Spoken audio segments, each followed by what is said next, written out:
far too kind. Now, fair Hippolyta, our nuptial hour draws on apace. 4 happy days brings in another moon, but oh, methink how slow this old moon wanes. She lingers my desires like to a stepdame or a dowager, long withering out a young man revenue. 4 days shall quickly steep themselves into night. 4 nights shall quickly dream away the time. And then to the moon, like a silver bow new bent in heaven, shall behold the night of our solemnities. Philostrate, go, stir up the Athenian youths to merriments. Awake the pert and nimble spirits of a mirth. Yes, go. All right. Hippolyta, I wooed thee with my sword, and won thy love doing thee injuries. But I will wed thee in another key, with pomp, with triumph, and with reveling. Happy be Theseus, a renowned duke. Aegecia, what's the news with thee? Full of vexation come I, with complaint against my child, my daughter Hermia. Stand forth, Demetrius. My noble lord, this man hath my consent to marry her. Stand forth, Lysander. My gracious duke, this man hath bewitched the bosom of my child, turned her obedience, which is due to me, into stubborn harshness. And my gracious duke, be it so, she will not here before your grace consent to marry with Demetrius. I beg the ancient privilege of Athens. As she is mine, I may dispose of her, which shall either be to this gentleman or to her death, according to the law immediately provided in that case. What say you, Hermia? What? Demetrius is a worthy gentleman. So is Lysander. Oh, yes, in himself he is, but in wanting this your mother's voice, the other must be held the worthier. I would my mother looked, but with my eyes. Rather with her eyes must your judgment look.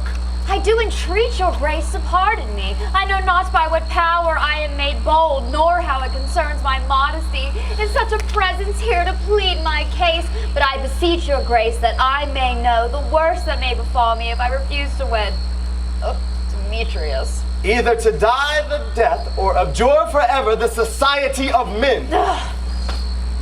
So will I grow, so live, so die, my lord? Take time to pause. And if by the sealing day betwixt my love and me an everlasting bond of fellowship, either upon that day prepare to die for disobedience to your mother's will, or else wed Demetrius as he would, or on Diana's altar protest for austerity and single life. Relent, sweet Hermia, and Lysander, yield thy praised title to my certain right. You have her mother's love, Demetrius. Let me have Hermia's. Do you marry her? Oh. Scornful Lysander. Ow. True, he hath my love, and what is mine, my love shall render him. And as she is mine, all of my right I do estate into Demetrius. Oh. I am, my lord, as well derived as he, as well possessed. My love is more than his. My fortunes every way is fairly ranked, if not with vantage, as Demetrius's. And, which is more than all these boasts can be, I am beloved of beauteous Hermia. Why should not I then prosecute my right?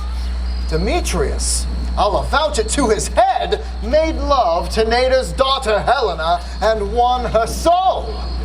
And she, sweet lady, devoutly dotes in idolatry upon this spotted and inconstant man. I must confess I have heard as much, and meant to speak with Demetrius thereof, but my mind being over full of self-affairs, I'm afraid I did lose it. But come, Demetrius, come. And Aegecia, you come as well, for I have some private schooling for you both. As for you, fair Hermia, look you arm yourself to fit your fancies to your mother's will. Come, Hippolyta. What cheer, my love?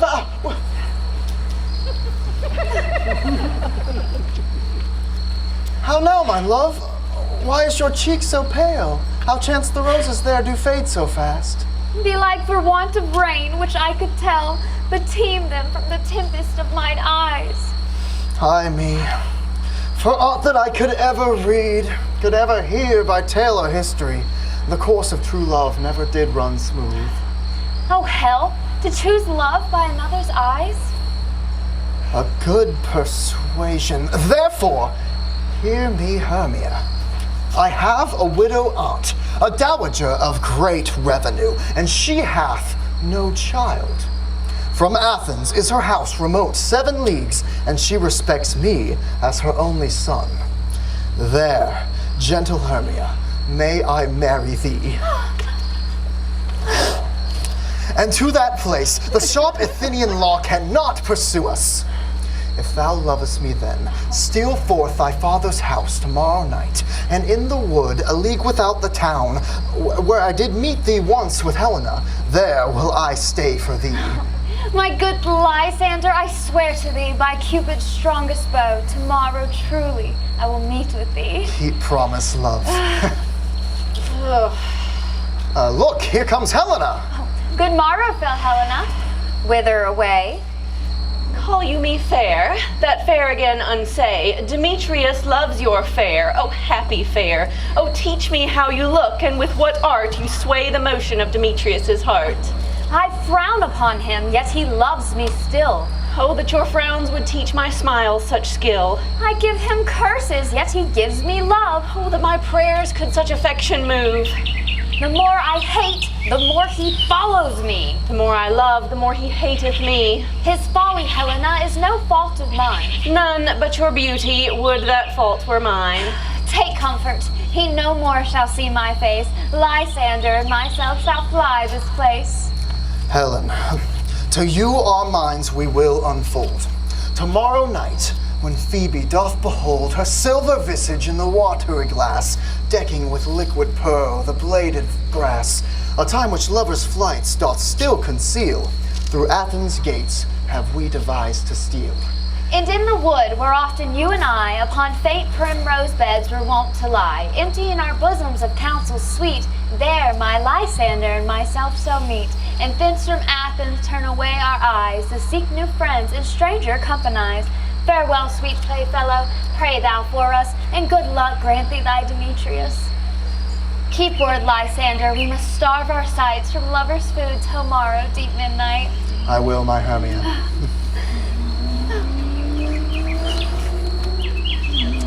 Helena, adieu. As you on him, Demetrius, dote on you.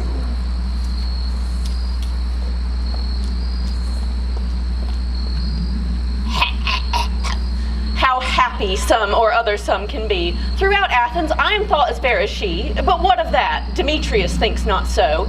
He will not know what all but he do know. Love looks not with the eyes, but with the mind. Therefore is winged Cupid painted blind. Nor hath love's mind of any judgment taste. Wings and no eyes figure unheedy haste. Therefore is love said to be a child, because in choice he is so oft beguiled. I will go tell him of fair Hermia's flight. Then to the woods will he tomorrow night pursue her, and for this intelligence, if I have thanks, it is a dear expense. But herein mean I to enrich my pain, to have his sight thither and back again.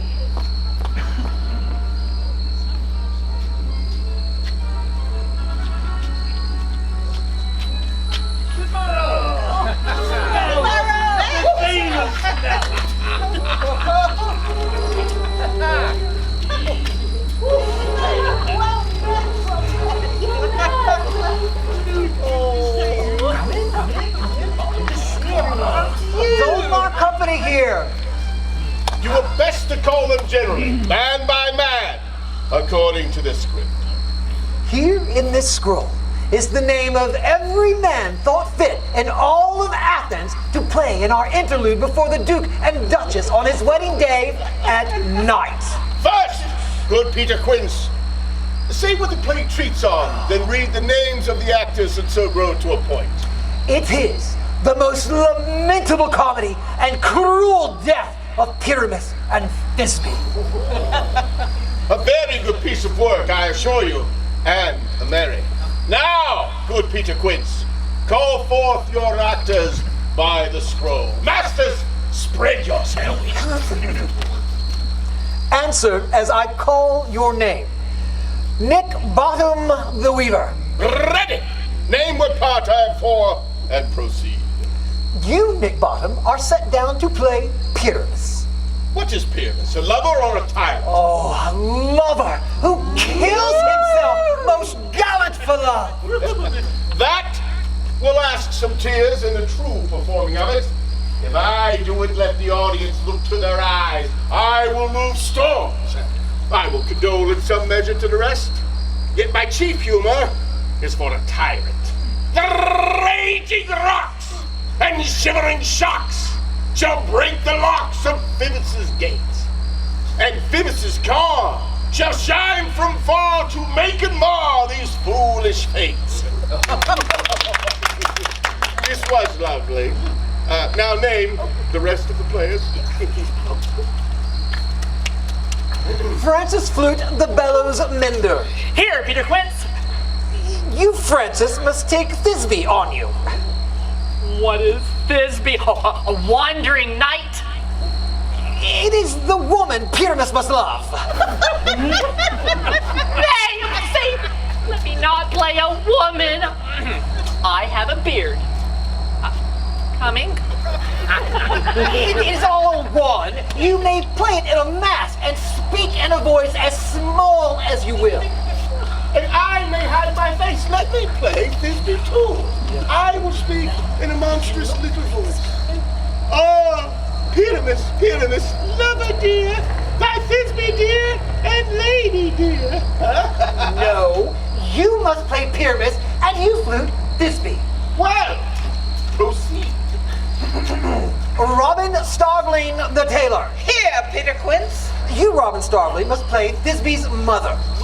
Tom Snout the Tinker. Oh, here, Peter Quince. You, Pyramus's father. Myself, Thisbe's father. Snug the Joiner. You, the part of the lion.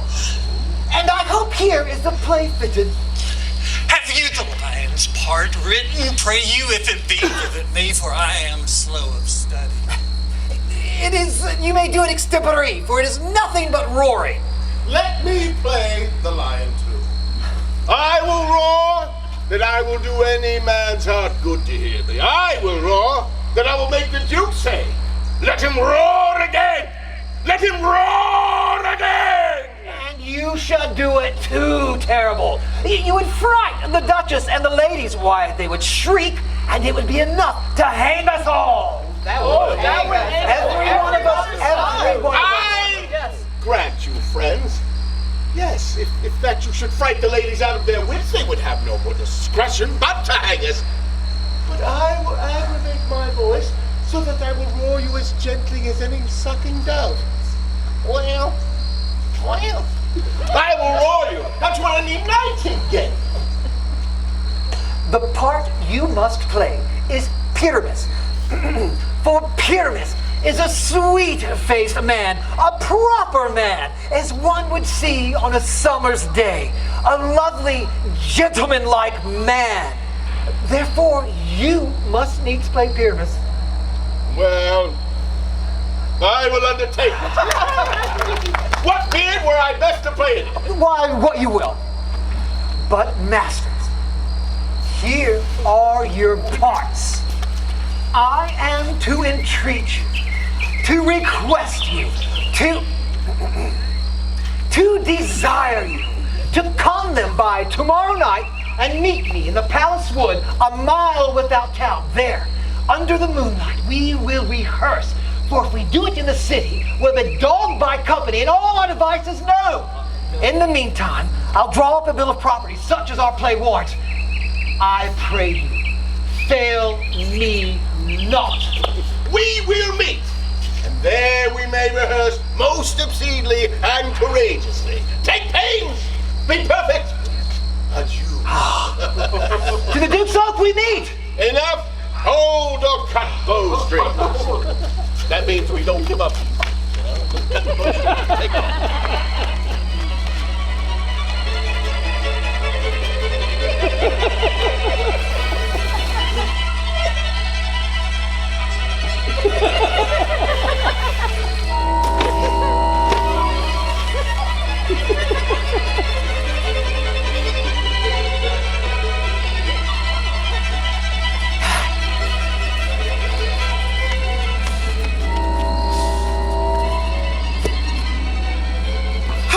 spirit?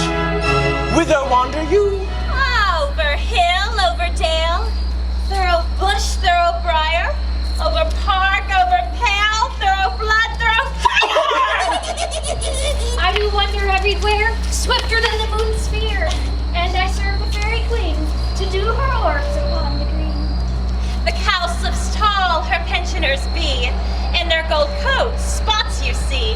Those be rubies, fairy favors, and in those freckles live their savors. I must go seek some dewdrops here, and hang a pearl in the cowslip's ear. Farewell, thou love of spirits, I'll be gone. The queen and all our elves come here anon.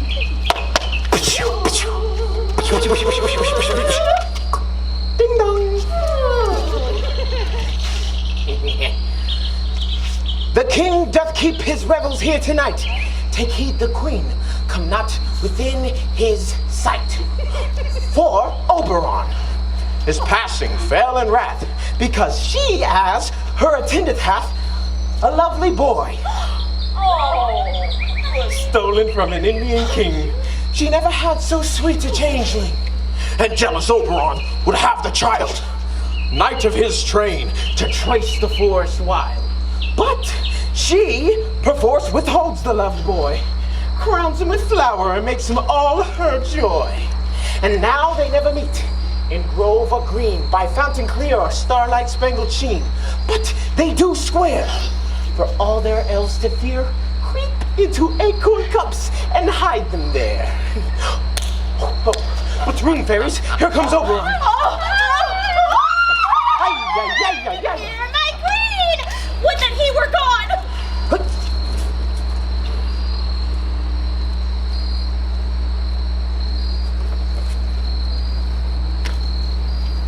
Ill met by moonlight, proud Titania. What? Jealous Oberon! Fairies, skip hence! I have forsworn his bed and company. Tarry, rash wanton, Rash? Wanton? and not I, thy lord. Then I must be thy lady. What is your will? Why should Titania cross her Oberon? I do but beg a little changeling boy to be my henchman. Set your heart at rest. The fairy land buys not the child of me. How long within this wood intend you stay? Stay. Perchance till after Theseus' wedding day, if you'll patiently dance in our realm and see that our moonlight revels, go with us.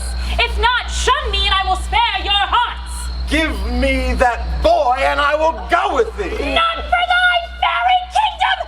Fairies, away! I'll chime down right if we longer stay! Well, go thy way! Thou shalt not from this grove till I torment thee for this injury! My gentle Puck, come hither!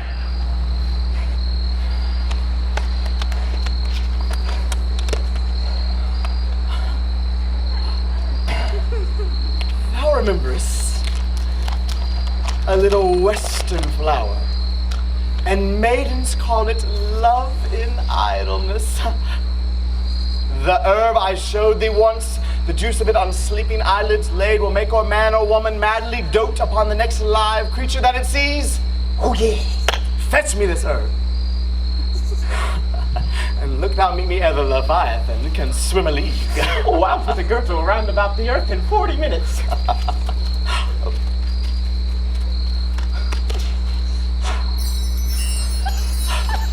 Having once this juice, I'll watch Titania when she is asleep and drop the liquor of it in her eye. Then the next thing she waking looks upon, be it on lion or bear, on wolf, on bull, on meddling monkey, or on busy ape, she shall pursue it with a soul of love. And ere I take this charm from off her sight, as I can with another herb, I'll make her render up her page to me. But who comes here? I'm invisible and will overhear their conference. I love thee not, therefore pursue me not. Where's Lysander and fair Hermia? The one I'll slay, the other slayeth me. Thou toldest me they were stolen unto this wood. Hence, get thee gone, and follow me no more. You draw me, you hard-hearted adamant, but yet you draw not iron, for my heart is true as steel. Leave you your power to draw, and I shall have no power to follow you. Do I entice you? Do I speak you fair? Or rather, do I not, in plainest truth, tell you I do not, nor I cannot love you? And even then do I love you the more. I am your weenie dog, and Demetrius, the more you beat me, I will fawn on you.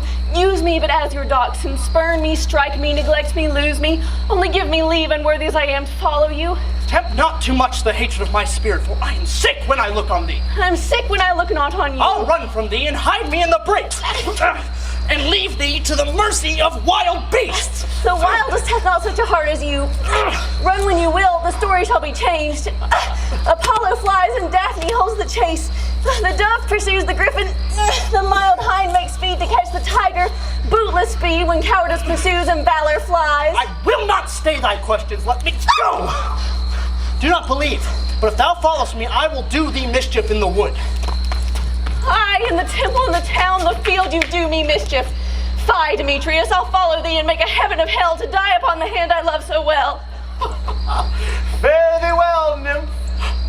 Ere he do leave this grove, thou shalt fly him, and he shall seek thy love. Welcome, wanderer. Hast thou the flower there? Aye. There it is. Not bad. I pray thee. Yes. I know a bank where the wild thyme blows, where oxlips and the nodding violet grows, quite over canopied with luscious woodbine, where sweet musk roses and with eglantine thyme. There sleeps Titania sometime of the night, lulled in these flowers with dances and delight. And there the snake throws her enameled skin, weed wide enough to wrap a fairy in. And with the juice of this, I'll streak her eyes and make her full of hateful fantasies. Take thou some of it, and look thou find a sweet Athenian lady is in love with a disdainful youth. Now, anoint his eyes, but do it when the next thing he espies may be the lady. Thou shalt know the man by the Athenian garments he hath on. Affect it with some care that he may prove more fond on her than she upon her love, and look thou meet me ere the first cock crow. Fear not, my lord, your servant shall do so. Do so this way. Okay.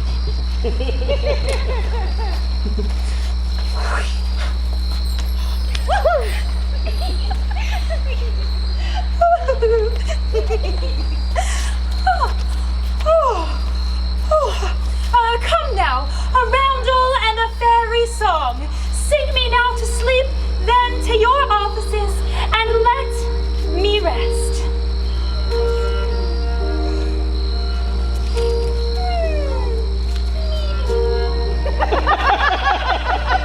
Hence away, now all is well. One aloof stand sentinel.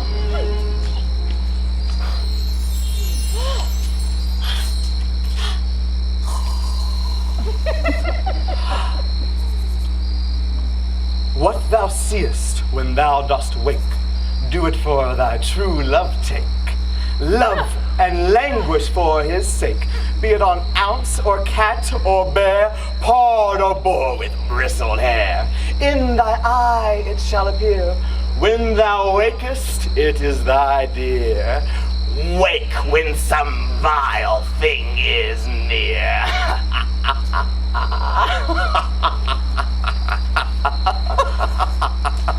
Fair love, you faint with wandering in the wood. And to speak truth, I have forgot our way. We'll rest us, Hermia, if you think it good, and tarry for the comfort of the day.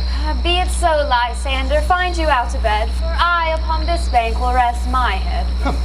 One turf shall serve as pillow for us both. One heart, one bed, two bosoms, and one troth. Nay, good Lysander, for my sake, my dear, lie further off, do not lie so near. Oh, take the sense, sweet of my innocence. Love takes the meaning in love's conference. I mean, that my heart unto yours is knit, so that but one heart we can make of it. Two bosoms interchained with an oath, so then two bosoms and a single troth. Then by your side, Hermia, no bedroom me deny, for lying so, Hermia, I do not lie. Lysander rittles very prettily, now much beshrewd my manners in my pride. If Hermia meant to say Lysander lied, so, gentle friend, for love and courtesy lie further off in human modesty. Such separation as well may be said, become a virtuous bachelor and a maid. So far in distance, but good night, sweet friend. Thy love's nearer altar till thy sweet life's end. Amen, amen, to that fair prayer say I. And then end love when I end loyalty. Here is my bed, sleep give thee all his rest. With half that wish, the wisher's eyes be pressed.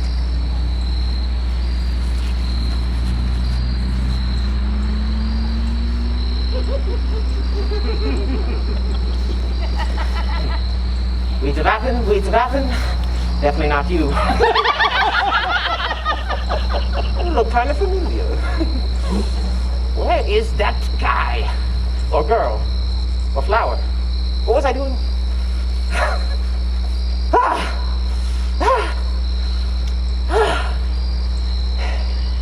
Through the forest I have gone, but Athenian found I none, on whose eyes I might approve this flower's force of stirring love. Night and silence. Who is here?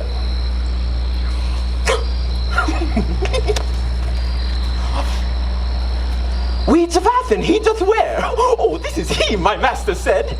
Oh, despiseth the Athenian maid.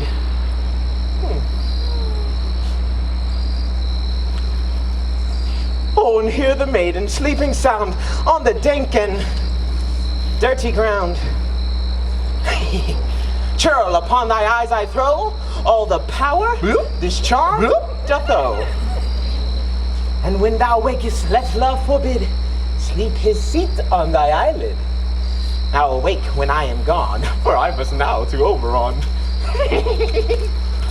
Stay, though thou kill me, sweet Demetrius! I charge thee hence! Do not haunt me thus! Wilt thou darkly leave me? Do not so!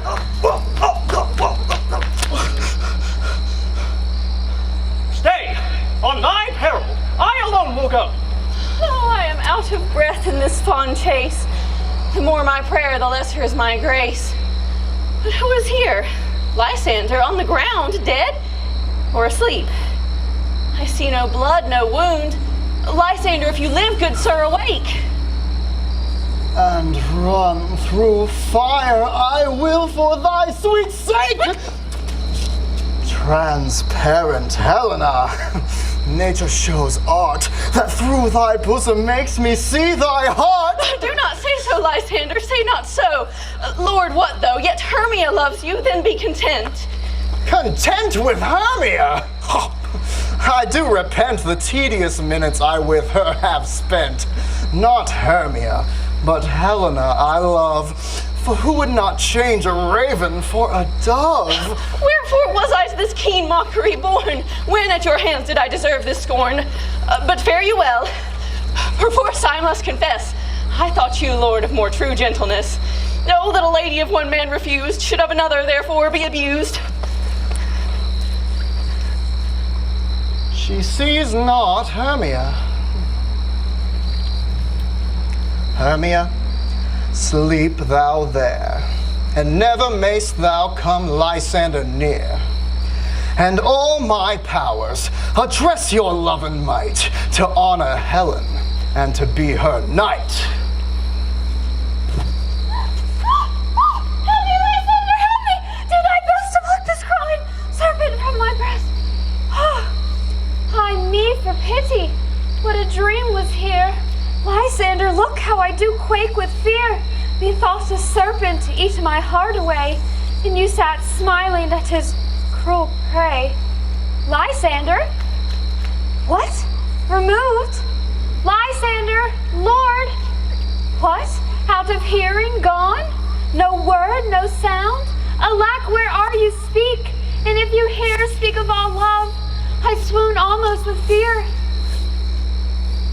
No? Then I will perceive you all not nigh. Either death or you I will find immediately.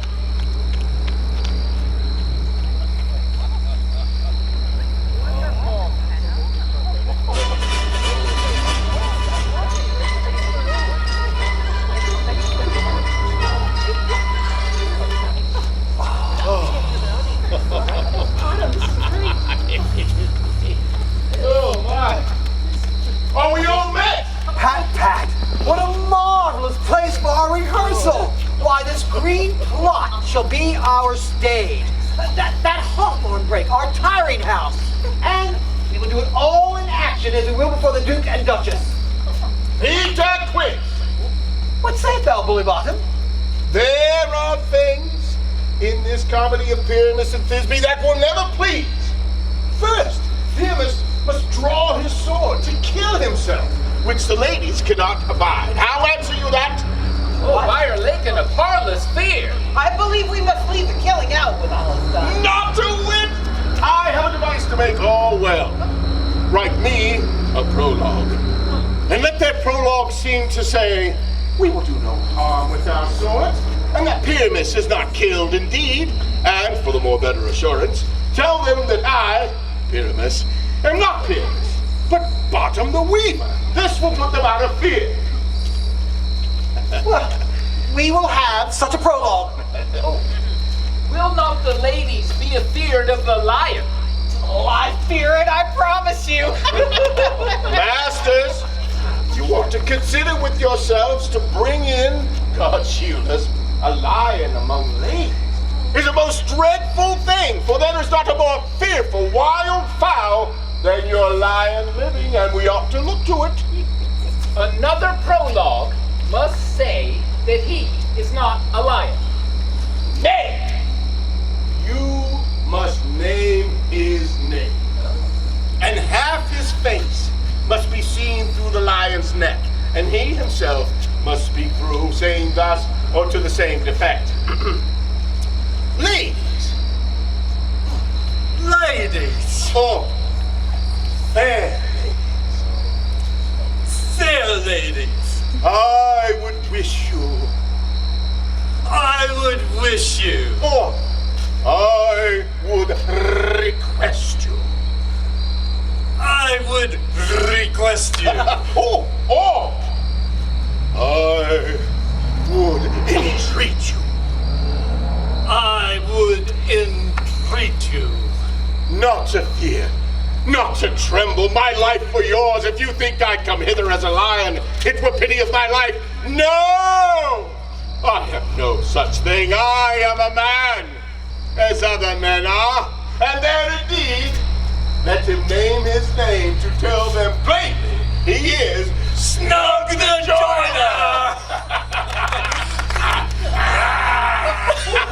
Well, it shall be so, but there are two hard things.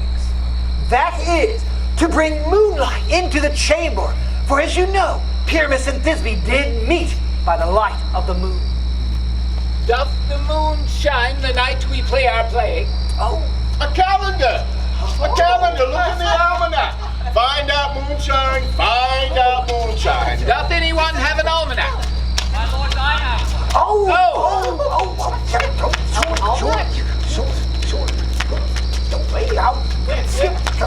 Back there, back there. Yes. Brother yonder. Oh, good. Right out there. That's Shakespearean for a long way from here. Be thou safe. Over hill and dale. Over hill, where's the dale? Oh, we left dale in. Ah, it does shine that night! Why? Then may you leave a casement of the great chamber window where we play open, and the moon may shine in at the casement. Aye, or else one must enter with a lantern and a bush of thorn and say, I come to disfigure, or I come to present the person of moonshine. But there is another hard thing. We must have a wall in the great chamber, for as the story says, Pyramus and Thisbe did talk to the chink of a wall. We cannot bring in a wall. Madam, what say you? Some man or other must present one, and let him have some plaster, or some loam, or some rough cast about him to signify wall.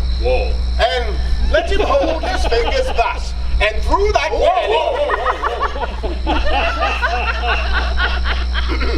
and through that cranny shall Pyramus and Thisbe whisper.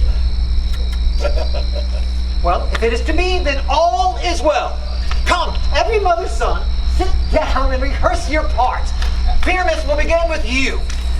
After you've spoken your speech, enter into that break, and so everyone according to his cue.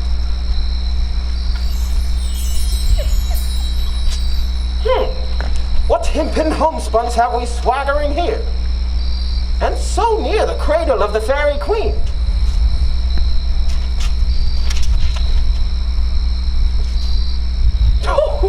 What? A play toward? I'll be an auditor. An actor too, perhaps, if I see fit. Pyramus, speak! Thisbe, stand forth! Thisbe! The flowers of Odors savor Odors! sweet. Odors! Odors savor sweet. So hath thy breath, my dearest Thisbe dear. But hark, a voice. Stay thou but here a while, and by I will to thee appear.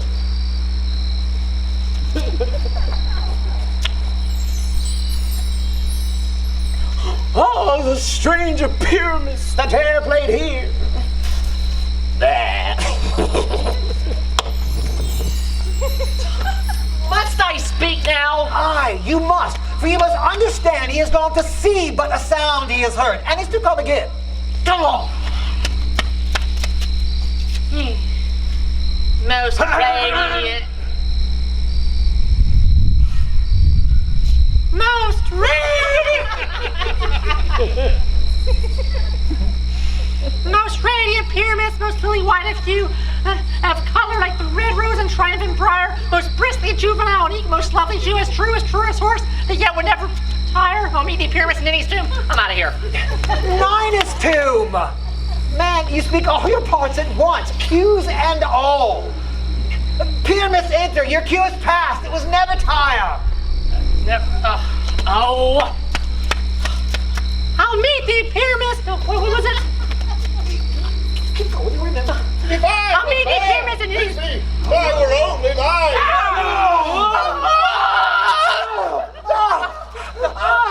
Oh, masters! We are haunted! Pray! Fly!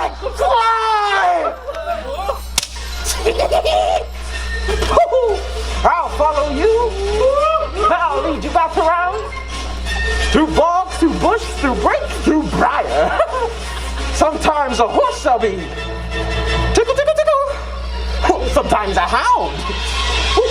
A hog. A headless bear. And sometime a fire. And neigh, and bark, and grunt, and roar, and burn. Like hog, horse, hound, bear, and fire. Smile for the cameras. That's every turn.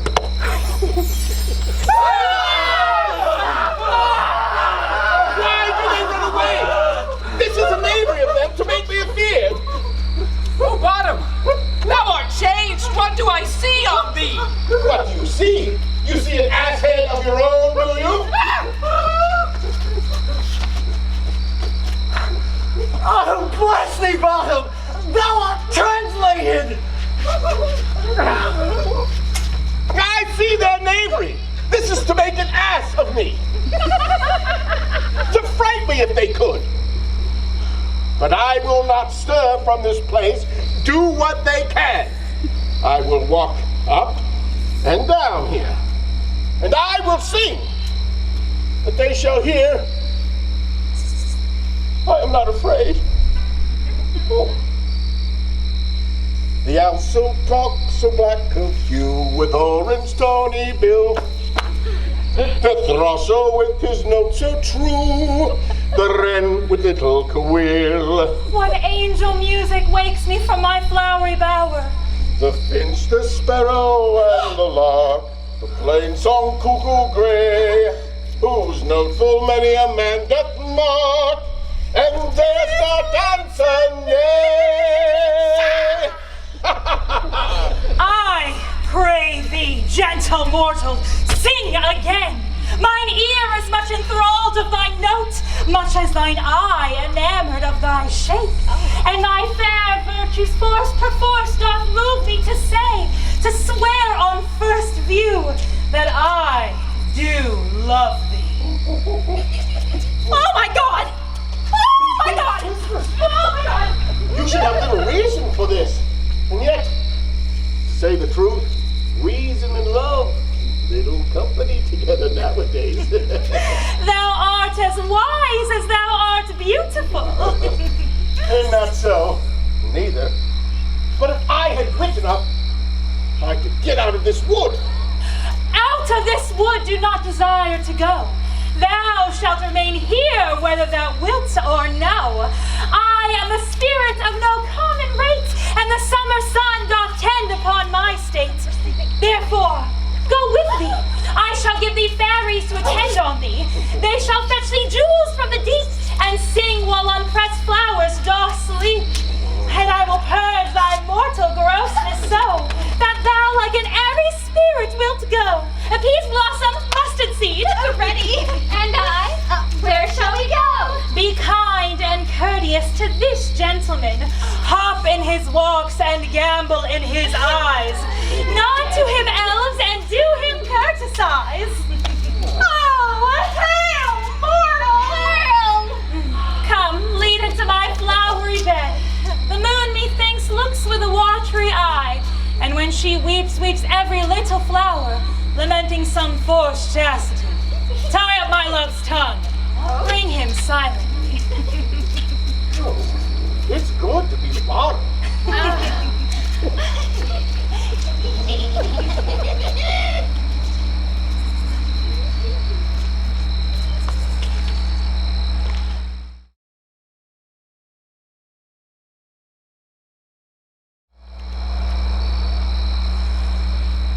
I wonder if Titania be awake, that what it was that next came by her eye, which she must now dote on in extremity.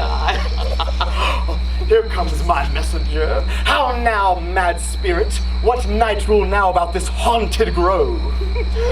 My mistress with the monster is in love. Near to her close and consecrated bower, while she was in her darling sleeping hour.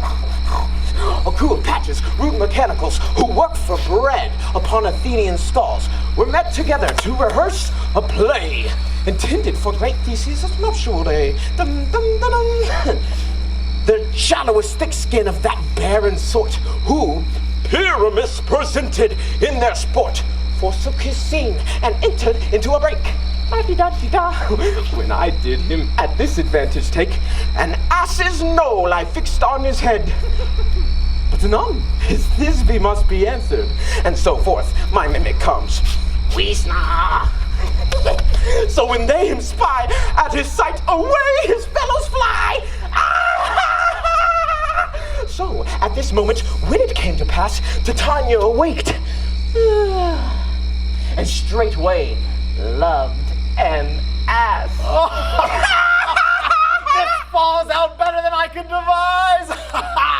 But hast thou yet latched the Athenians' eyes with the love juice as I bid thee do? Ooh, I took him sleeping, that is finished too. And the Athenian woman by his side, that when he waked, of force she must be eyed. Lysander! Stand close, this is the same Athenian. Well, this is the woman, but this not the man. What? Oh, why rebuke you him that loves you so, laying breath so bitter on your bitter foe? Now I but chide, I should use thee worse, for thou, I fear, hath given me cause to curse. It cannot be but thou hast murdered him. So should a murderer look so dead, so grim. So should the murdered look, and so should I, pierced through the heart with your stern cruelty. What's this to my Lysander? Where is he? Ah, good Demetrius, wilt thou give him me? I had rather give him to my hounds. Ugh! Out dog, out cur! Thou drivest me past the bounds of maiden's patience. Have thou slain him then? You spend your passion on a misprized mood. I am not guilty of Lysander's blood, nor is he dead for aught that I can tell. I pray thee, tell me then that he is well. And if I could, what should I get therefore? A privilege to never see me more, and from thy hatred presence part I so. See me no more, whether he be dead or no. Ugh. There is no following her in this fierce vein. Here, therefore, a while I shall remain.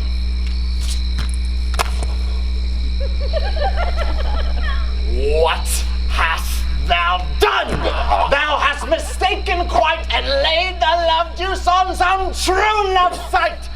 About the wood go swifter than the wind, and look thou find Helen of Athens, all fancy sick and pale of love and cheer, with sights and sounds that make the fresh blood draw near. By some illusion, bring her here, I'll charm his eyes again she to appear. Oh, I go, look how I go, swifter than the arrow from the Tartar's bow. Flower of this purple dye, hit with Cupid's arch awry, sink an apple in his eye. When his love he doth espy, let her shine as gloriously as the Venus of the sky. When thou wakest, if she be by, beg of her for remedy.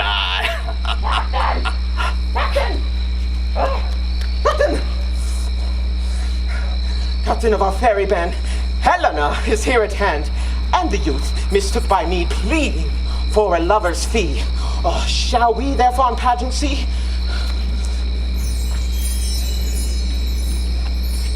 Lord, what fools these mortals be. Stand aside! The noise they make will cause Demetrius to awake. Then we'll two at once, will one. This needs be sport alone, and those things best do please me that befall preposterously. Why should you think that I should woo in scorn? Scorn and derision never come in tears. Look, when I vow, I weep, and vows so born in their nativity, all truth appears. Why should these things in me seem scorn to you, bearing the badge of faith to prove them true? You do advance your cunning more and more when truth kills truth. Oh, devilish holy Frye, these vows are Hermia's. Will you give her o'er? I had no judgment when to her I swore. Nor none in my mind, now you give her o'er. Demetrius loves her, and he loves not you. Oh, Helena, goddess, nymph, perfect, divine, to what my love should I compare thine eye? When thou holdest up thy hand, oh, let me kiss this princess of pure white, this seal of bliss. Oh, spite, oh hell! Now I see you all are bent to set against me for your merriment. If you were civil and knew courtesy, you would not do me this much injury. Can you not hate me, as I know you do, but you must join in souls to mock me too? If you were men, as men you are in show, you would not use a gentle lady so to vow and swear and super praise my parts, when I am sure you hate me with your hearts. You both are rivals and love Hermia, and now both rivals to mock Helena. You are unkind, Demetrius. Be not so, for you love Hermia. This you know I know. And here, with all goodwill, with all my heart, in Hermia's love I yield you up my part, and yours of Helena to me bequeath, whom I do love, and will do till my death. Never did mockers waste more idle breath. Lysander, keep thy Hermia. I will none, for ere I loved her, that love is gone. My hurt to her but as guest-wise sojourned, and now it is home to Helen returned, there to remain Helen, it is not so. Disparage not the faith thou dost not know, lest to thy peril thou shalt abide it. Oh, look! Where thy love comes, yonder is thy dear. Oh, thou art not by mine eye, Lysander, found. Mine ear, I think it brought me to thy sound, but why unkindly didst thou leave me so? Why should he stay, whom love doth press to go? What love could press Lysander from my side? Lysander's love that would not let him bide. Fair Helena, who more engilds the night than all you fiery O's and eyes of light. Why seek'st thou me? Could not this make thee know the hate I bear thee made me leave thee so? You speak not as you think. It cannot be. Lo, she is one of this confederacy. Now I perceive you have conjoined all three to fashion this false sport in spite of me. Most injurious Hermia, most ungrateful maid, have you conspired? Have you with these contrived to bait me with this foul derision? I am amazed at your passionate words. I scorn you not. It seems that you scorn me. Have you not set Lysander as in scorn to follow me and praise my eyes and face, and made your other love Demetrius, who even but now did spurn me with his foot to call me goddess, nymph, divine and rare, precious, celestial? Wherefore speaks he this to her he hates? And wherefore doth Lysander deny your love so rich within his soul, and tender me forsooth affection, but by your setting on, by your consent? I know not what you mean by this. I do persevere, counterfeit sad looks, make mouths upon me when I turn my back, wink at each other, hold the sweet jest up. This sport well carried shall be chronicled. If you had any pity, grace, or manners, you would not make me such an argument, but fare you well. Partly my own fault, which death or absence soon shall remedy. Stay, gentle Helena. Hear my excuse, my love, my life, my soul, fair Helena. Oh, excellent. Sweet, do not scorn her so. If she cannot entreat, I can compel. Thou canst compel no more than she entreat. Oh. Thy threats have no more strength than her weak prayers. Helen, I love thee. By my life I do, and I swear by that which I will lose for thee, to prove him false that says I love thee not. I say I love thee more than he can do. Oh, if thou say so, withdraw and prove it too. Quick, come. Lysander, where to tends all this? Hang off, thou cat, thou burr, vile thing.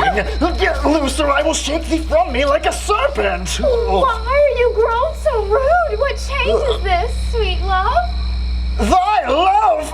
Out, tawny tartar! Out, loathed medicine! Hated potion hence! 6 feet. Do you not jest? Yes, sooth, and so do you. Demetrius, I will keep my word with thee. I would I had your bond. Where I perceive a weak bond holds you. I'll not trust your word. What? Should I hurt her? Strike her? Kill her dead? Although I do hate her, I'll not harm her so. What? Can you do me greater harms in hate? Hate me? Wherefore? Oh, me? What news, my love? Am I not Hermia? Are you not Lysander? I am as fair now as I was erewhile. Since night you loved me, yet since night you left me. Aye, by my life, and never did desire to see thee more. 'Tis no jest that I do hate thee and love Helena. Oh me, you juggler, you canker blossom, you thief of love! What, have you come by night and stolen my love's heart from him? Fie, you counterfeit, you puppet, you! Puppet? Why, so that way goes the game. Now I perceive she hath made compare between our statures. She hath urged her height, and with her personage, her tall personage, her height forsooth, she hath prevailed with him. Are you grown so high in his esteem because I am so dwarfish and so low?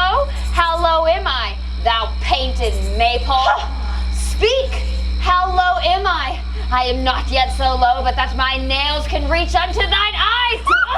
I pray you, though you mock me, gentlemen, let her not hurt me. I was never cursed. I have no gift at all in truishness. I am a right maid for my cowardice. Let her not strike me.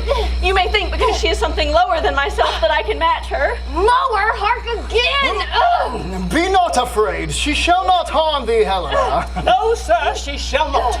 Will you take her part? Oh, when she's angry, she is keen and shrewd. She was a vixen when she went to school, and though she be but little, she is fierce. Little? Nothing but low and little. Why will you suffer her to flout me thus? Let me come to her. Get you gone, you dwarf! You minimus of hindering grass maid! You bead, you acorn! You are too officious in her that scorns your services. Let her alone. Speak not of Helena. Take not her part. For if thou dost intend never so little show of love to her, thou shalt abide it. Now, she holds me not. Quickly, yes. Got it, boss.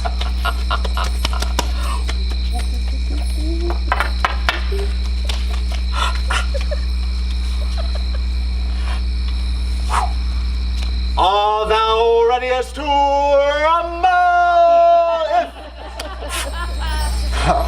Now follow, if thou darest, to try whose right of thine or mine is most in Helena.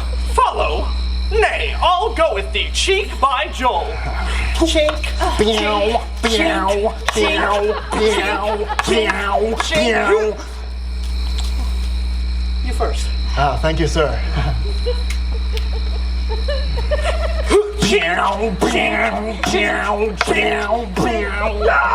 You mistress! All this coil is long of you. Nay, go not back. I will not trust you, nor stay longer in your cursed company. Your arms than mine are quicker for a fray. My legs are longer, though, to run away. I am amazed and know not what to say. Still, thou mistakest quite, or else commit thy knaveries willfully. Believe me, King of Shadows, I mistook. Did not you tell me I should know the man by the Athenian garment he had on? And so far blameless proves my enterprise that I have anointed an Athenian's eyes. And am I glad it so did sort, for this their jangling I esteem a sport. Thou seest these lovers seek a place to fight. Hie, therefore, Robin, overcast the night, and lead these testy rivals so astray as one come not within another way, till o'er their brows death counterfeiting sleep, with leaden legs and batty wings doth creep. Then crush this herb into Lysander's eye, whose liquor of it hath this virtuous property, to take from thence all error of his might, and to make his eyeballs roll with wanton sight, that he, waking, all this derision shall seem a dream, a fruitless vision. And while I in thee do this employ, I'll to my queen and beg her Indian boy, and will her charmed eyes release for monsters' view, and all things shall be peace. This must be done with haste, fairy lord, for night's swift dragons cut the clouds full fast, and yonder shines Aurora's harbinger. Notwithstanding haste, make no delay. We may effect this business yet ere day.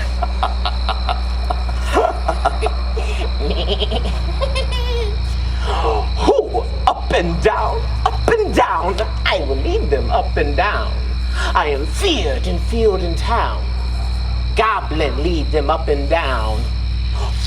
Here comes one. Where art thou, proud Demetrius? Speak thou now. Sleepy time.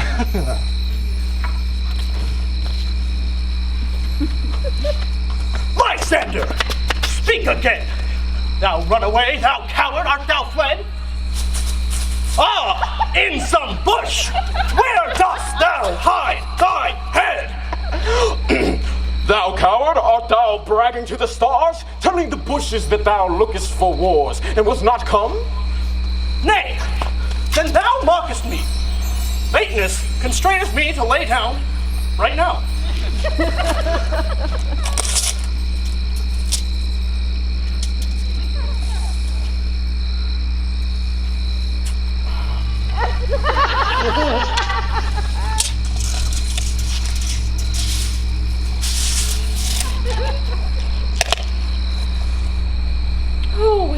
night, oh long and tedious night, and sleep that sometimes shuts up sorrow's eye, steal me a while of my own comfort eye.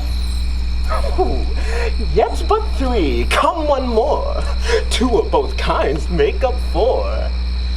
And here she comes, cursed and sad. Cupid is a knavish lad, thus to make poor females mad. Never so weary, never so woe, bedabbled with the dew and torn with the briars. I can no further crawl, no further go. My legs can keep no pace with my desires. Here will I rest till the break of day. On the ground, sleep sound. Now I'll apply to your eye, gentle lover, remedy. Bloop, bloop, bloop. And when thou wakest, thou takest true delight in thy sight of thy former lady's eyes. And in all the country proverbs known, each man shall have their own. In your waking it shall be shown that Jack shall have Jill, not shall go ill, and the man shall have his mare again, and all shall be well.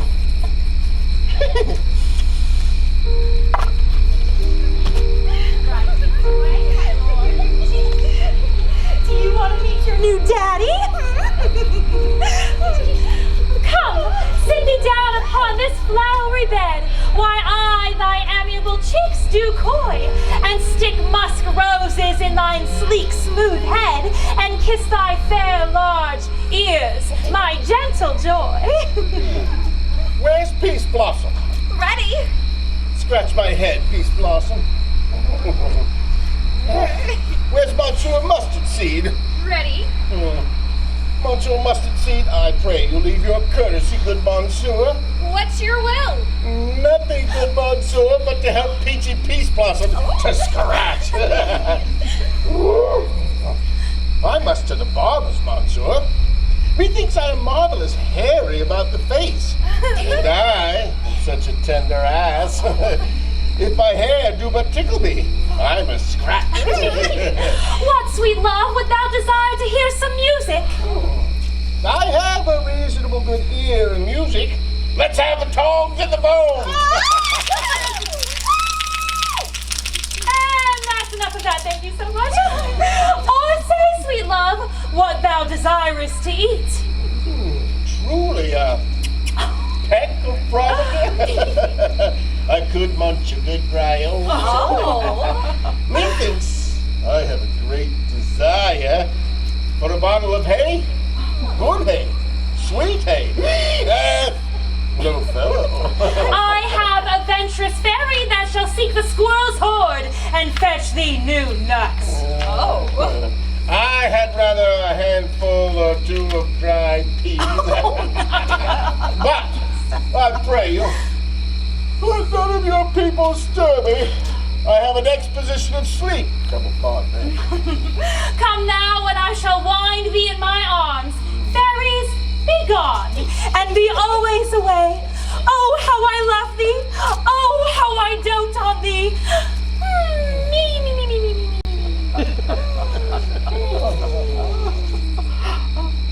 Welcome, good Robin. Seest thou this sweet sight? Oh, dotage, now I do begin to pity. And I have the boy.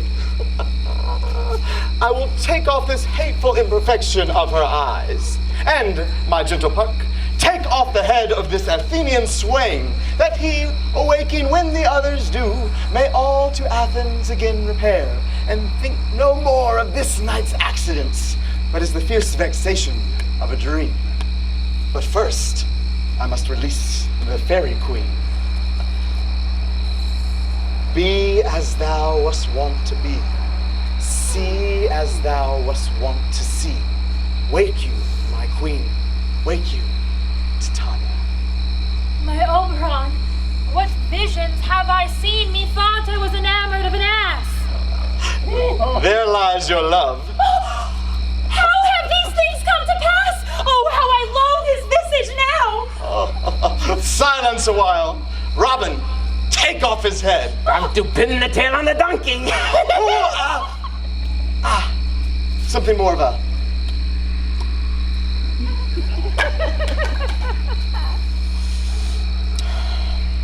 Now when thou wakest, with thine own fool's eyes peep.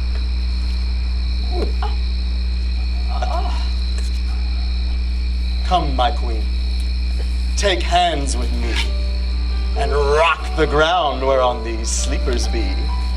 Thou and I are new in amity, and will tomorrow midnight solemnly dance in Duke Theseus' house triumphantly, and will, with the lovers, be wedded with Theseus, all in jollity. Fairy king, attend and mark, I do hear the morning lark. Come, my lord, and in our flight tell me how it came this night that I lying here was found with these mortals on the ground.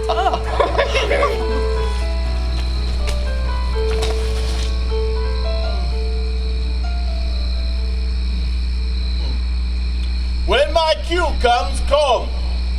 My next is most fair Pyramus. Hey! Oh! Peter Quince!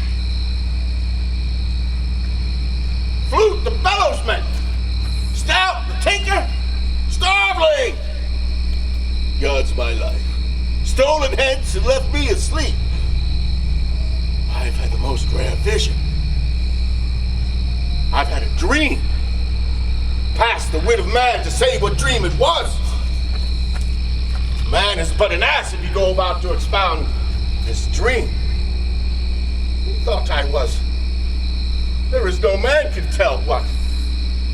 Who thought I was and who thought I had? But man is but a patched fool if he were offered to tell what me thought I had. The eye of man hath not heard, the ear of man hath not seen. Man's hand is not able to taste, his tongue to conceive, nor his heart to report what my dream was. I will get Peter Quince to write a ballad of this dream. It shall be called Bottom's Dream, because it hath no bottom. And I will sing it in the latter end of the play before the Duke. Peradventure, to make it the more gracious, I shall sing it at her death. Heavens to Murgatroyd. That's it, the stage left. Only your granddad gets that one. Get up, Timmy. Whoa there, that's a good boy.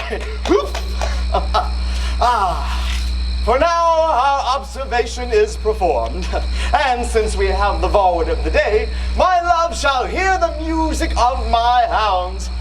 We will up to the mountain's top and mark the sound of hounds and echo in conjunction. I never heard such music a discord, such sweet thunder.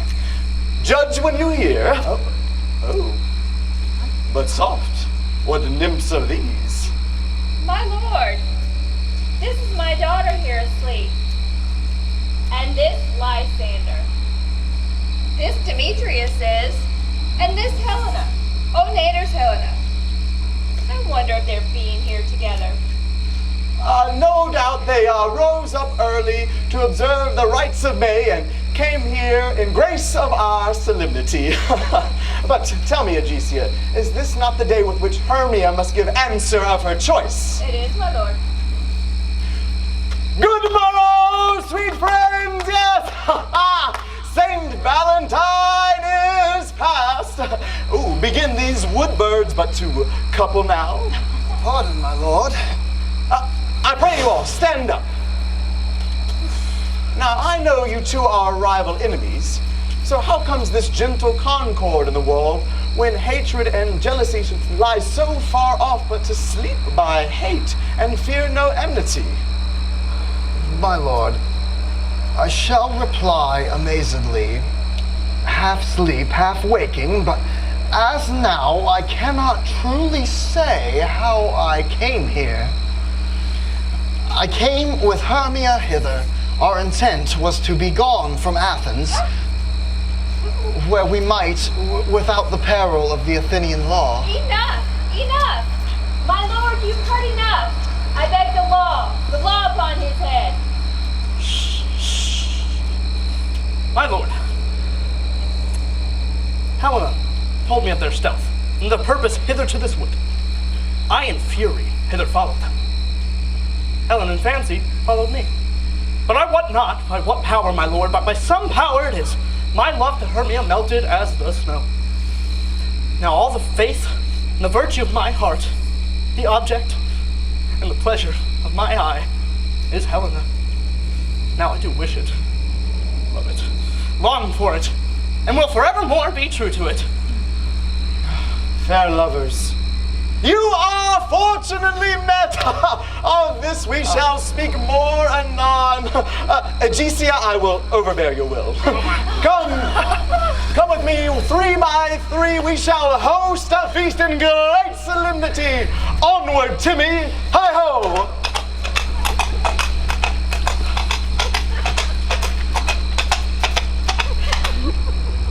These things seem small and undistinguishable.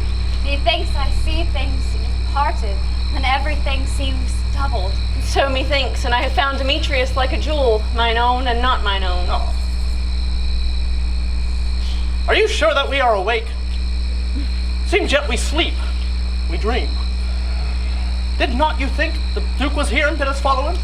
Yea, and my mother. And Hippolyta. Oh. And he did bid us follow to the temple. Well, then we are awake.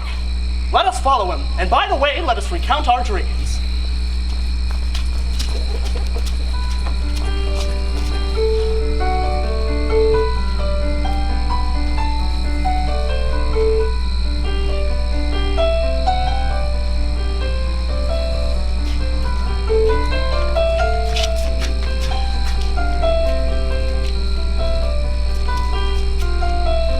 Have you seen the Bottom's house? Has he returned yet? He cannot be heard of. At a doubt he has been transported. If he comes not, the play is marred. It goes not forward, doth it? It is not possible. There's not a man in all of Athens that can discharge Pyramus such as he. He hath the best wit of any handicraft man in Athens.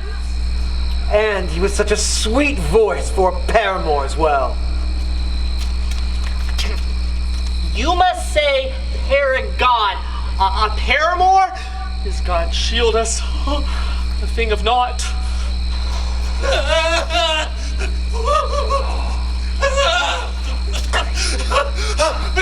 It's coming down.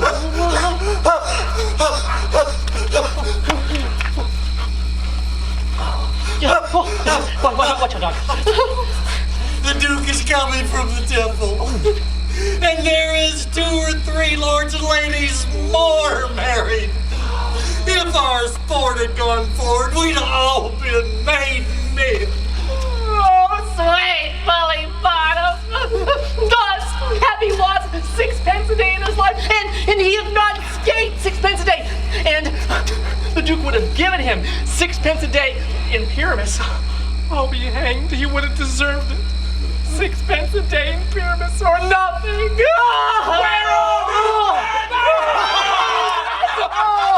Most courageous day, most happy hour. I am to discourse wonders. But ask me not what. For if I tell you, I am a true Athenian. I will tell you everything. But not a word of me. All that I will tell you is that the Duke hath died. Get your apparel together. Good strings to your beards, new ribbons to your pumps. Meet presently at the palace. Every man look on his part, for the short and long is our play is profound. In any case, let this be have clean linen. And let not him who plays the lion pare his nails, for they shall hang down for the lion's claws. And, most dear actors, eat no onions nor garlic. for we are to utter sweet breath. And I do not doubt but to hear them say, it is a sweet comedy. No more words. Away. Go away.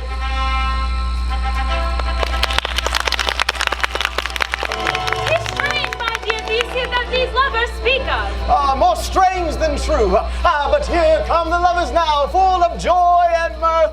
Joy, joy, gentle friends, joy and fresh days of love accompany your heart.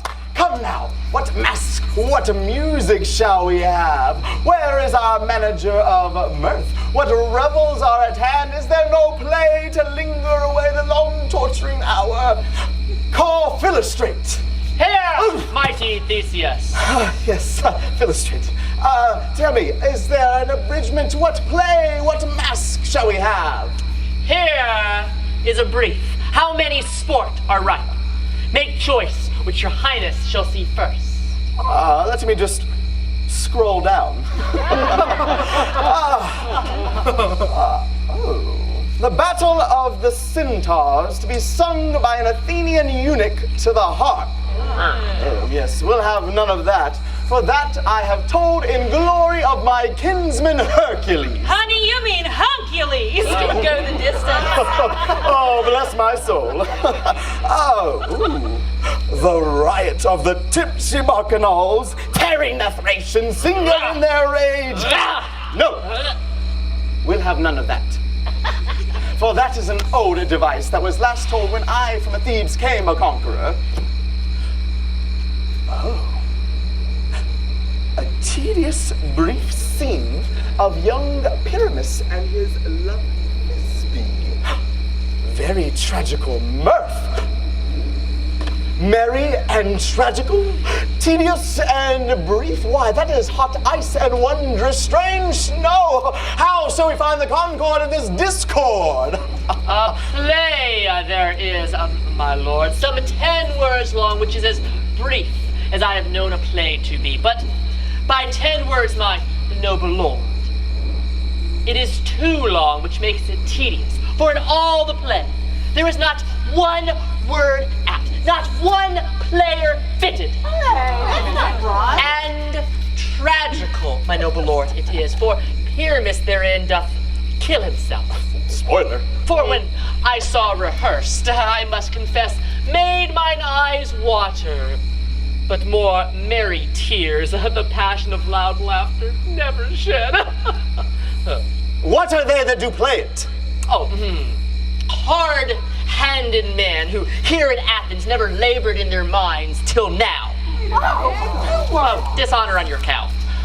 And we shall hear it. No, my noble lord, it is not for you. It is nothing. Nothing in the world. I will hear that play.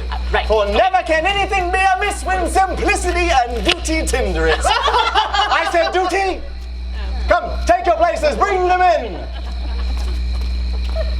Scooch.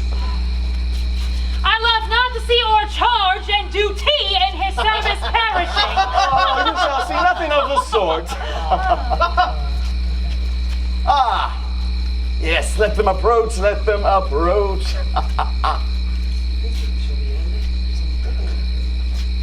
Gentles, Yes. perchance you wonder at this show, but wonder on till truth makes all things plain. This man is Pyramus, if you would know. This beauteous lady, this be certain. This man with lime and rough cast doth present wall. That vile wall which did these lovers sunder, and through wall's cheek these lovers were content to whisper that which let no man wonder. This man, this woman presenteth moonshine with lantern, dog, and bush of thorn. For if you remember, it was by moonshine our lovers thought no scorn but to meet at Ninus' tomb and there to woo. Woo, woo. This beast, Grizzly Lionheart by name, and trusty Thisbe, coming first by night, did scare away, or rather did affright. And as she fled, her mantle she did fall.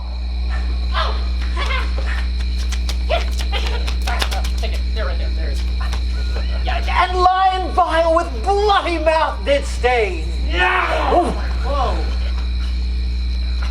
Anon comes Pyramus, sweet youth and tall, and sees his trusty Thisbe's mantle slay, whereat with blade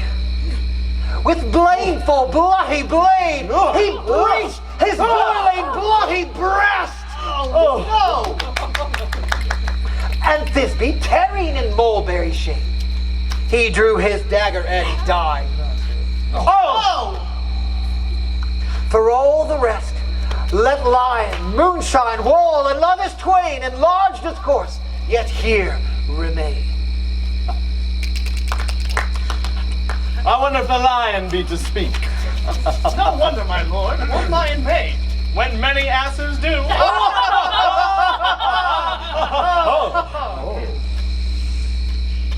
In this same interlude it doth befall that I, one Snout by name, present a wall, and such a wall as I would have you think that had in it a crannied hole or chink, through which the lovers, Pyramus and Thisbe, did whisper often, very secretly. And this low, this rough cast, and these stones doth show that I am that same wall, the truth is so. And this the cranny, bright and sinister, through which our lovers are to whisper. Do you desire lime and hair to speak better? It is the wittiest partition I have ever heard discourse, my lord. Pyramus strolls near the wall. Silence! Oh! Grim, look at night. Oh, night with you so black.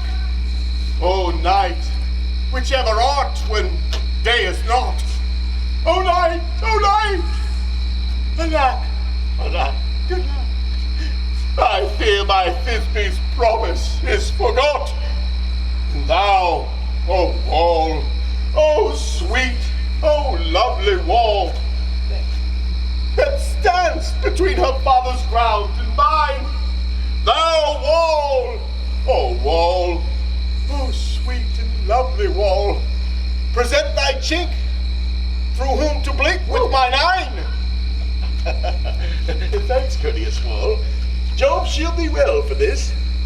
But what see I? No Thisbe do I see. Oh, wicked wall, through whom I see no bliss. Cursed be thy stones for thus deceiving me. The wall, methinks, being sensible, should curse again. No, sir, in truth he should not. Deceiving me is Thisbe's cue. She is to enter now, and I am to spy her through the wall. You shall see who fall past, as I told you. Yonder she comes. Oh, wall, for often hast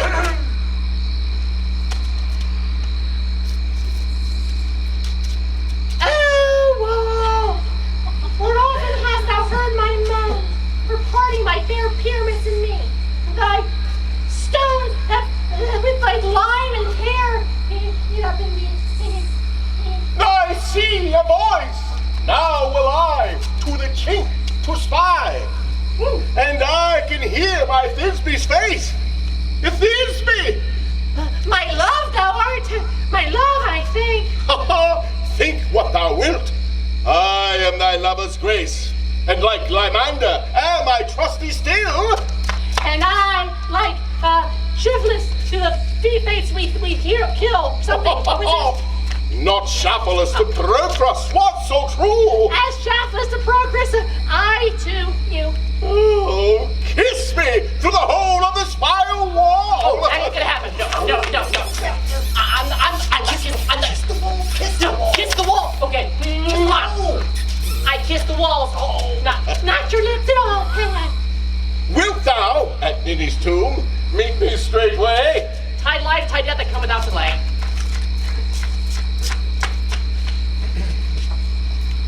And thus I, Wall, my part dispatch so, and being done, thus Wall away doth go. And now the mural is down between the two neighbors. No remedy, my lord, when walls are so willful to hear without warning. This is the silliest stuff that ever I heard. Oh, come now. Here come two noble beasts in, a man and a lion. You ladies, you whose gentle hearts do fear the smallest monstrous mouse that creeps on floor, may now perchance both quake and tremble here, when my in rough and wildest rage doth roar. Then know that I, one Snug the joiner, am no lion fell, nor else no lion damned. For if I should as lion come and spite into this place, 'twere pity on my life. A very noble beast of a good conscience. The very best that a beast, my lord, that e'er I saw. This lion is very fox for his valor. And a goose for his discretion. Come, let us hear from the man in the moon. This lanthorn doth the horned moon present. She should have worn the horns on her head. This lanthorn doth the horned moon present. I, the man in the moon, appear to be. Oh, this is the greatest error of all the rest. The man should be put into the lanthorn. How else is it the man in the moon? I am weary of this moon. Would he would change. Proceed, moon. Look, all I have to say is to tell you that this lanthorn is the moon, I, the man in the moon, this thorn bush, my thorn bush, and this dog, my dog. Well, all of these should have been in the lanthorn, for they are on the moon. Oh, but silence. Here comes Thisbe. La la la. Okay. This is old Nibby's tomb. Yes. Where is my love? Do you see her? Where were him? Where's my love?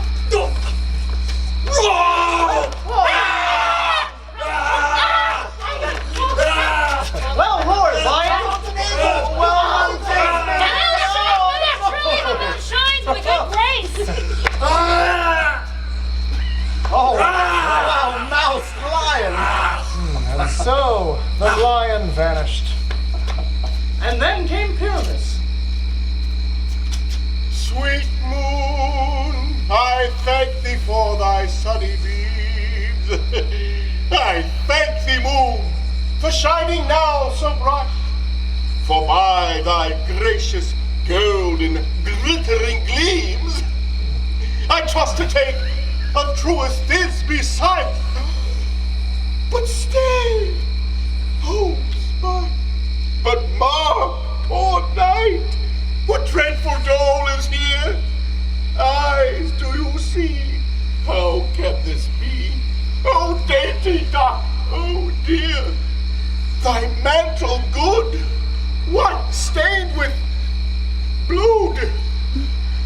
Approach, ye furies fell! Oh, fates, come, tread and thrum, quail, crush, conclude, and quell. Oh, this passion and the death of a near friend would go to make a man look sad. Beshrew my heart, but I pity the man. Oh, wherefore, nature, didst thou lions frame? Since thou, lion vile, hath here deflowered my dear, which is, no, which was the fairest dame that lived, that loved, that looked, that liked with cheer. Come, tears confound, out sword and wound. The pap of Pyramus, I, the left pap, where heart doth hap. Thus die I. What? Now am I dead? Now am I fled?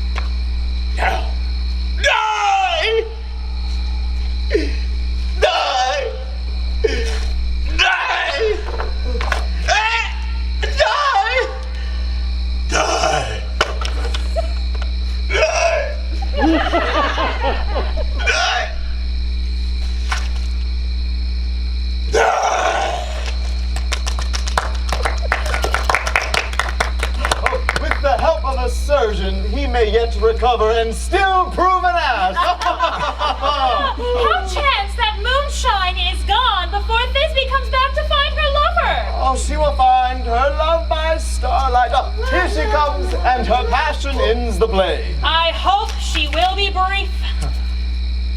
What? Asleep, my love? What, dead, my dove? Speak, Pyramus. Dumb. A tomb must cover thy sweet eyes. This, my lips, these yellow cowslip cheeks, this cherry nose are gone.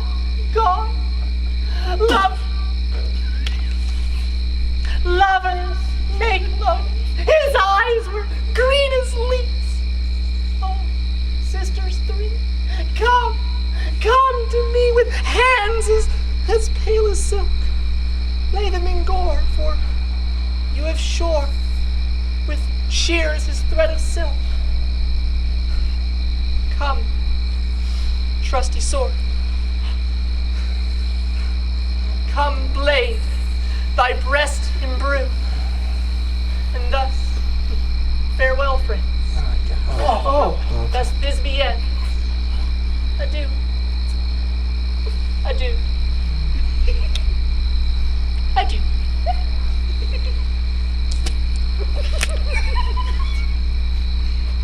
Well, moonshine and lion are left to bury the dead. Aye, and Wall too. No, I assure you, the water's down that part of their fathers.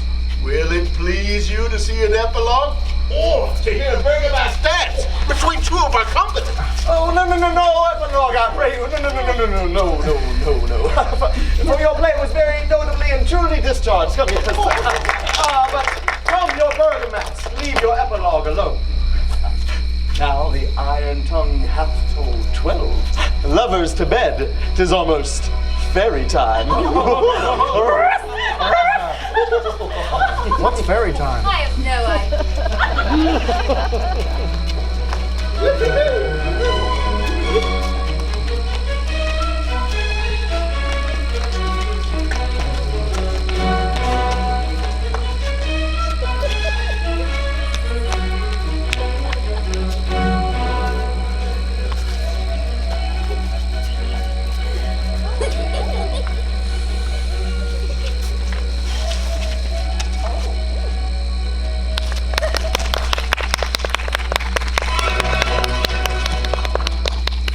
Now it is the time of night that the graves all gaping wide, everyone let forth their sprite in the churchway pathways to glide.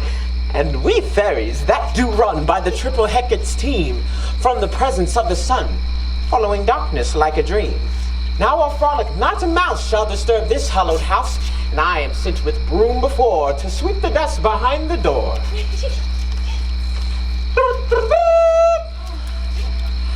Through the house give gathering light by the dead and drowsy fire. Every elf and fairy sprite hop as light as a bird from briar. And this ditty after me sing and dance it tripping. First rehearse your song by rote, to each word a warbling note. Hand in hand with fairy grace, we shall sing and bless this place. Through the house each fairy stray, meet me all by break of day.